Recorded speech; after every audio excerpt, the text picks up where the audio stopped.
not sure if I've got slides, but we'll see. Yeah.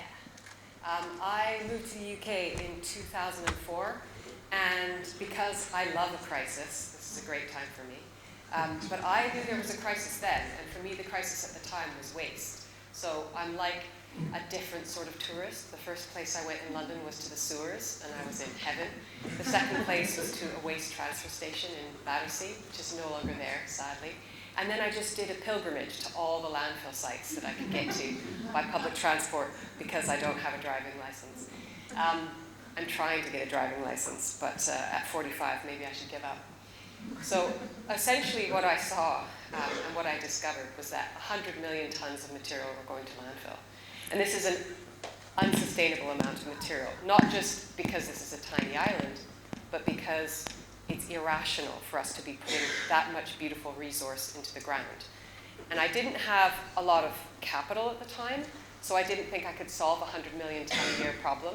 But I thought if I find one thing and I fix one thing, then that's going to give me the license to solve more and more waste problems. And the thing that I was lucky enough to find was London's damaged, decommissioned fire hoses. So that's this beautiful, stunning material here. I first saw it in Croydon on a rooftop. It's a fire station where all hoses go to die. There's a team of 10 people who do everything that they can to keep hoses in service for longer, but there are hoses that are just too damaged to repair, and also hoses have a 25-year health and safety life. So they die for one of those two reasons. In a good year, when we have very few big fires or crises, I get 3 tons of material from London. In a bad year, I can get up to 10 tons of material. So the worse it is for London, the better it is for me in terms of raw materials, which is kind of an obscene way to run a business. But with this material, instead of just willy-nilly setting up a business going, what am I going to do? We spent a lot of time researching what that material is. Always within the back of our mind thinking, what is the next best possible second life for it? So I became an expert in nitrile rubber. I went to Yorkshire where this hose is made. I found out everything you could about it, heating point, melting point, why is it not recyclable by traditional means? And I found at the British Library in London, which has an amazing business and IP center, I found a report about the kinds of materials that French luxury brands have been using in their collections since the dawn of complex polymers. And one of those materials is nitrile rubber. It's just a cheaper version of the nitrile rubber than you find in a fire hose. And I thought, okay, I'm going to start making handbags.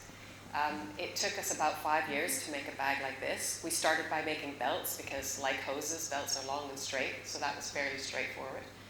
And if you remember anything about what I said today, we essentially do 3 things. We rescue materials, we transform them into beautiful things like this bag, and the third thing we do, which I suppose is the most radical, is that we give 50% of our profits to charity. And in the case of the fire hose range, 50% of the profits goes to the firefighters' charity. Now, at the end of our first year, we had about £134 in the account, and I thought it would be a bit churlish to divide that in 2, and we gave the firefighters' charity that entire amount. Over time, so we're now 17 years into running this business, we have become the largest corporate donor to the firefighters' charity. I find that weird for 2 reasons. One, that I'm considered a corporate, but 2, that we're the largest, because we're very much an SME. We only employ 25 people. But we had effectively, by 2010, solved the fire hose problem. So we were big enough as a business to take all of it, rescue all of it, transform all of it, and give the money away. And that led us to start looking for other waste issues that we could solve. Now, we're specific. We don't just take any waste. We want to find materials that suit our skill set, that suit who we are as a brand now, because by this point we were a brand, but also materials that maybe if we do something provocative enough, we can shift an industry forward. And certainly the luxury industry needs a good kick. So the second material we decided to focus on was leather offcuts. And the reason we have these is because a cowhide is shaped like this, and handbag is not. So when you have this cowhide and you cut out the pieces that you want, in the vast majority of the industry, the rest of that leather falls to the cutting room floor, and it's either incinerated or landfilled. And this is not single-use plastic. This has never been used leather. It's clean, there's nothing wrong with it. And sometimes they reject the leather because the armpit of the cow is a bit softer, or the cow scratched itself against a fence post.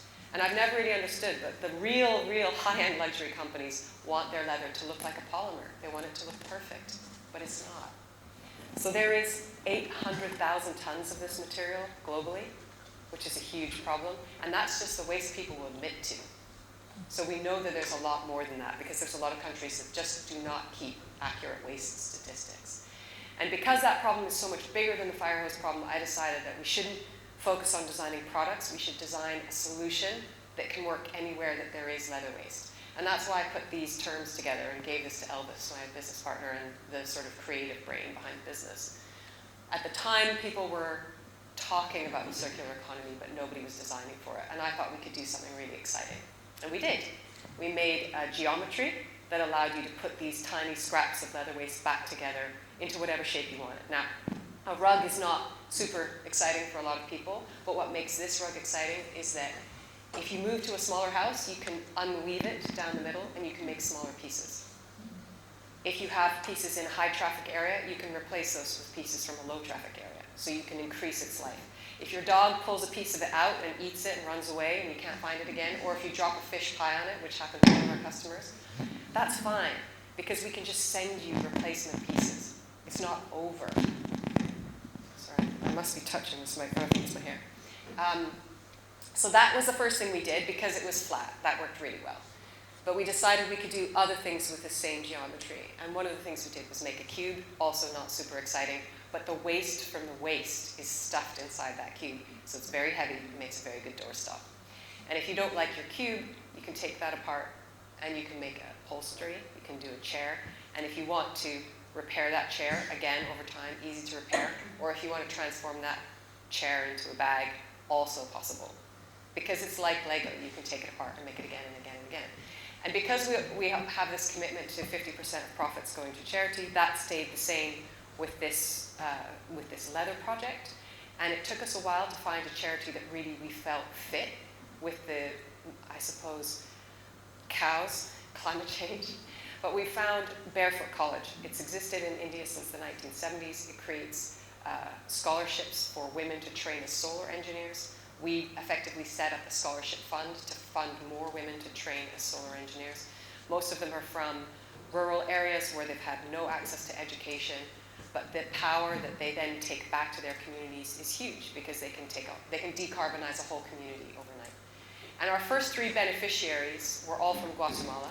They were all trained as solar engineers. They went back to their village in Guatemala. They completely transformed not just their village, but their entire region. And then they got bored, so they set up a coffee collaborative, and they started growing not just any kind of coffee, but coffee with a Q score, which is how they judge coffee, that is so high you could not find this coffee in Starbucks. The quality is too good for that. It has to be sort of a Shoreditch kind of place to buy this coffee. Anyway, I've started importing this coffee. I don't know how to roast it yet, but we'll get there.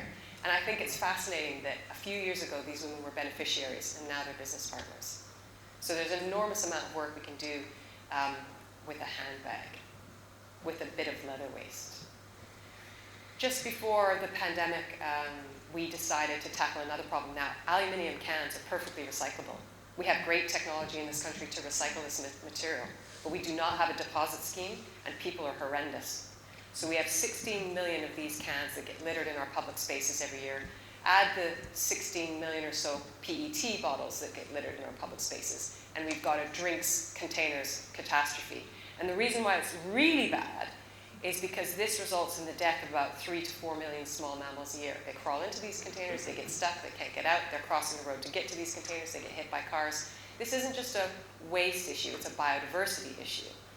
And it annoys me, because the deposit system works everywhere that it's functioning.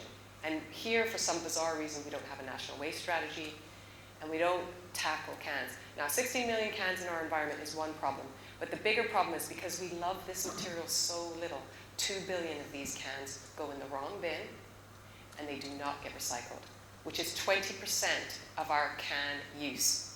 And this is a noble metal that's virtually perpetually recyclable, 99% more efficient to recycle it than to mine it out of the ground. So this is actual insanity. And I thought, how can we make people love aluminium more? Let's start making jewelry and belt buckles with it, because goodness knows, along with luxury, the jewelry industry needs another kick. But I couldn't do that using fossil fuels. So we thought, how are we going to transform it? Solar-powered microforge was the idea I came up with. The reason I wanted to use solar, obvious, it's free. The reason why I wanted it to be a microforge is that I wanted something that we could use here in the UK, but that could find a home everywhere in the world where there isn't aluminium recycling. Because Coca-Cola is great at getting its cans everywhere, but it's rubbish at getting those cans back, okay? So we also had a target when we decided on this project that the forge had to be able to be built by anyone, anywhere for less than $500. And I knew that I found my R&D team when I first met them at Queen Mary University, and the lead researcher said, is it going to be a failure if it's $700? And we are actually very close to $500 now. And it's open source technology. So anyone who wants to build one of these forges can build them. And actually we have a group in South Africa, because they're much more clever at how they use resources, we think their first forge is going to come in at well below $500. Because instead of using a second-hand car battery for it, they're using a third-hand car battery in their design. So I think there's a lot of potential for this project because of the idea of open sourcing. You know, why should we own impact? That's crazy. This is our business plan. I think a lot of businesses spend a lot of time planning and not enough time doing. We're always trying to have multiple positive objectives. So it's not enough to rescue fire hose. It's not enough to create apprenticeships. It's not enough to give 50% of profits to charity. How much more can you do with the resources you've got? This is an insanely creative country that could probably solve all of the world's problems if that's what we decided to focus on. And we don't. And I'm not sure why we don't feel liberated enough to solve problems. Do more, be better is my own personal motto. We're a certified social enterprise. We're a founding B Corp, probably one of the first in the UK, and we're one of the highest scoring ones. We make our business decisions based on whether something is going to be good for other people's grandchildren or not. That's a great shorthand for sustainability. And we decided to be net regenerative.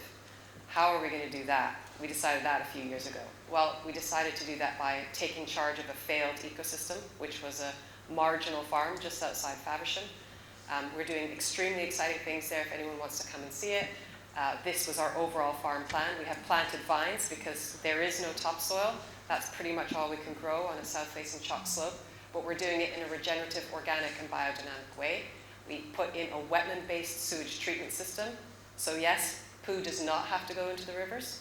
It can go into nature and create a biodiversity hotspot instead, which is what we have, which is probably my proudest achievement in life, given how much I love sewage.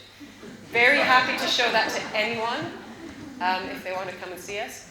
We have holistic plant grazing with sheep in the vines. And this is an old picture now because we have built a world-class building made of straw bales that runs on renewables and an accurately sized heat pump. I'm very proud to say. Thank you very much.